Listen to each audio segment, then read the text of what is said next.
guys, welcome back to my channel. This is Nyanda doing another review. Oh my god. I actually ended up writing a list of different artists that I wanted to review this week, and I have a whole lot of editing on my plate, apparently. But it's gonna be a little bit exciting now. Right now I'm gonna be doing, I just did Slam You Out by Drake, and now I'm going to do Balut by Doja Cat. Now, I've actually, you guys don't know this, I've recorded like 2 different reviews for Doja Cat's songs. I just have never gotten the chance to get back to them and edit them. Just because I have a lot of stuff that I keep overwhelming myself with. Like, I'm currently teaching myself how to audio engineer, and oh my god, it is so much work. I started last year actually, but I have a really bad habit of excuse me. I have a really bad habit of glazing over things and just picking up information really quickly. And then from the information that I pick up, I'm pretty good at piecing 2 and 2 together. But there's also like gems to be found when you actually give yourself the opportunity to like actually go through and like read something in its entirety, right? And it's like I got to the point now where it was like, okay, maybe I do want to understand what this shit means instead of just winging it. So now I'm doing that. And because I decided to add that to my plate, it's like I have all of this unreleased music that I started last year that now I'm going back and either deciding whether I want to trash it or not, or whether I want to, you kind of get what I'm saying. And even if I'm even the same person from last year to release that shit, or should I just keep working on the new projects? But anyways, I think that I've ranted enough about where I'm at mentally. But if you do enjoy my reviews, because this is what this is supposed to be, don't forget to like, comment, share, and subscribe to my channel. And then check out my other social medias. I need to make a better bio. But anyway, we're going to be doing Balut by Doja Cat. That's why I got started on that shit. Okay. I did 2 different reviews. I did one for Paint the Town Red, and I did one for Demons. And honestly, I've enjoyed both of... I think I enjoyed Demons more than I enjoyed Paint the Town Red. I also enjoy the theme that Doja Cat is choosing, especially because it's, you know, I think that I've made it abundantly clear, if you know me more than a little bit, that like I'm really into esoteric themes and symbology and stuff like that. I'm very interested in all of those things. So the hype of, oh, Doja Cat's doing, honestly, it just makes it easier to get the song pushed out as well. It's the people's lack of knowledge or fear makes it really easy to make something popular, or at least get your attention. I think that's what the first single that she dropped was, attention, right? So she's doing a good job. I'm just saying it. And she's really making all this demon shit like fashion. So I fuck with it. Now, obviously, this is just an audio. This isn't visuals, unfortunately, because all of those music videos slapped. She was bringing the beef and Paint the Town Red. I was like, bitch, okay. But anyway, so now we're going to go ahead and do Balut. Now, I did look up what the word Balut means. And it says it's a fertilized developing egg embryo that is boiled or steamed and eaten from its shell. I've actually seen that. There's a movie that I watched in high school, and it was about abortions in China. And it was like essentially, well, I won't get too much into it because I don't remember exactly what the movie was called, but there was a scene where somebody was eating that. It was like very clearly there was a chicken or an embryo in there, and it was like, and I was like, oh my god. So I'm wondering what she means by that. And then it looks like there's 2 spiders that have pearls. I don't know what the name of the bulgy part of their back is called, but they have pearls there. So let's go ahead and see. Looks like 2 spiders are kissing. Okay. Now, what I will also add is that she said that she was going to be doing more hip hop and less pop. I'm excited because I'm hearing the beat, and I'm like, okay, this does sound more hip hop. But what I will say is, because the past 3 singles have not given me like, oh, I'm gonna stick to rap. They have definitely been a little bit more pop. So I'm hoping that this is gonna be more rap. But let's go ahead. I like this. Yes. Yeah, this is definitely more rap. Okay, good. This is mean as hell.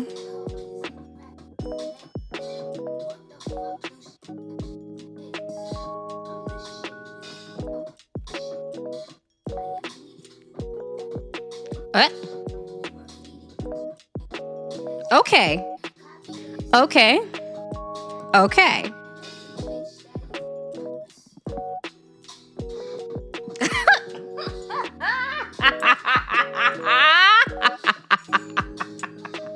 Yes.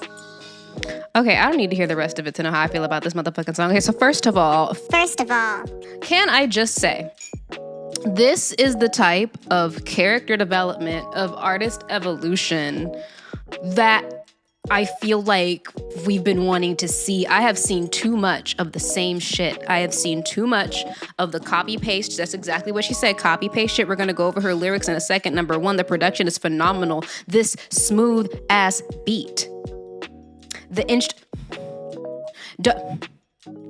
First of all, she making me want to drop some more little raps that I've written, because I actually have quite a few raps. I'm pretty good at that. And I just never drop them because, number one, I don't like talking shit, but I love talking shit. But anyways, this beat was phenomenal. It was giving Biggie. I'm not even gonna lie to you. What did they sample? Another beat? Or because honestly, I've been noticing it's like a sample war right now. We got produced by Yeti Beats and Roger Shayahed. Where would I find that information? Well, anyways, I'm not even gonna look into it, but it is giving me like Biggie. Number two, okay, let me just go straight to the lyrics because we're gonna get into that. So we have, did she drop her album? Wait, did she drop Scarlet already? Scarlet. I'm way behind if that's the case. I'm the only album that I'm about to, let me see. Okay, no, she hasn't. Okay, cool. When is it? September 22nd. Okay, so she's dropping soon. Oh, it's probably a good thing that Drake moved his album. Anyway, let's go ahead and go over these lyrics. Okay, so when the entry was, none of you can be first, but all of you can be next, I thought that was beautiful. I was like, okay, I can already kind of get what this is going to go. And it's so funny because now I'm wondering why she named this song Balut. I don't know if I'm saying that word correctly. Because she said it's like taking candy from a baby, but then we're talking, AKA, this could be like a double entendre for your shit isn't even fully developed. It could be a double entendre, right? Because let's go through these lyrics. It says, ride a coattail, this isn't my fourth meal, dishes on my ass, I'm still thicker than some oatmeal. Cute. Glass houses, I don't really like to keep my stones there. Oh, well, I'll buy another property for $4 million.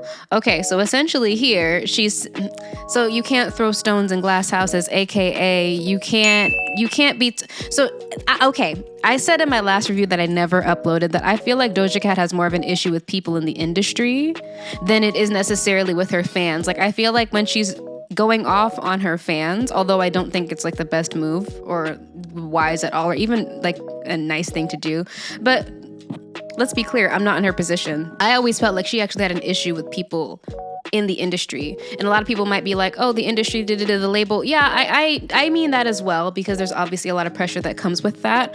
I'm like other rappers, you know what I'm saying? Like other artists. That's what it kind of seems like, because it seems as though there's been a lot of pressure on Doja Cat to be somebody that she's not. And on one degree, it's a whole parasocial relationship thing. I do agree with that. Now, also, I will add to that when you get into this field, parasocial relationships are something that just comes along with it. It's kind of like, I understand the frustration in it, but that's just part of the package. Like, you know, you can't really get upset about the nature of something when that's the nature of it. But of course, when you get into a certain environment as well, you can't think of every single thing and how it would affect you, or maybe like mentally a parasocial relationship, like having fans, that might have sounded a lot more desirable before you actually had to deal with fans, especially in this internet era. Like, I'm not gonna lie, a lot of y'all aren't fun. A lot of you guys aren't fun. And when I say you're not fun, I mean, you're not fun because a lot of people put on this persona on the internet that they are by no means actually, you're not actually like that in real life. Even a lot of the beliefs that a lot of people will copy and paste, that's not truly your belief system, but you're saying it because you heard it on the internet or you read it somewhere and it sounded right and it sounded educated. But the reality of it is that this world is a very colorful and very deep place, full of different people with different beliefs and different backgrounds and all of that. But I feel like the internet has really created an environment of groupthink where it's like either you think like us or you're against us. And it's just the internet. But when you think that everything comes down to the mind, and the internet is essentially all of us connecting our minds together even more directly than it probably would be naturally, then essentially I feel like all of, everybody's demons are coming out online. And that's generally who you're interacting with. There's some shit that I've seen that's just like way out of pocket or like way far on one spectrum, making something black or white when it's really gray, And I honestly think that more of her issue pertains to, let me bring it back, pertains to other musicians and maybe the disillusionment with actually getting to find out that a lot of your favorites really aren't the greatest people, or a lot of people that pretend to be a certain way for a brand or for essentially for people's perception, they aren't really that way, right? And it's like, but I'm the one that's getting socially essentially torn down because I'm not afraid to just be myself. I will say this, before social media was a thing, you really just kind of stuck to whatever music the person put out and whatever interview you happened to see them on. So it's kind of like you didn't really get deep into their political ideation. You didn't really get deep into their family situation. It wasn't something that you really had access to. And I would argue that a lot of celebrities, except for the ones that made a living off of like reality TV, didn't want you in their business. Personal life, or exploiting your personal life as entertainment.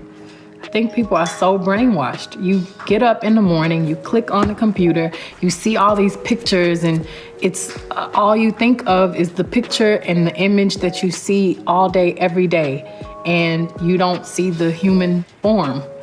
And I think when Nina Simone put out music, you loved her voice. That's what she wanted you to love. That was her instrument. But you didn't get brainwashed by her day-to-day life and what her child is wearing and who she's dating. That's not your business, right? Now, I will say when it comes to criminal activity like with Mr. R. Kelly, that's something that I feel like people should know. But apart from that, there's a lot of shit that she's said and done that I don't necessarily agree with. But I think that the bigger problem is, why do I have that much access to her personal life? You know what I'm saying? Like, that's really how I feel. But anyways, going back to the lyrics. So it's so funny because this is the second time that she's made a reference to drugs. Because she said, "What's that on your nose?" and demons. I was listening to that shit. So she's definitely coming for somebody. Like, I'm hearing the chopping block. Like, she got somebody in mind or some people in mind, because she said, is it what does she put in them hits? And it's funny because I feel like she's saying all of that like, oh yeah, because my songs are really addictive. But this is the second time that she's made a reference to drugs in a song where she's clearly talking shit about what she's done for herself, her accomplishments, and how other people couldn't compare. Now, I have my own theories about who those other people are, but again, not my business.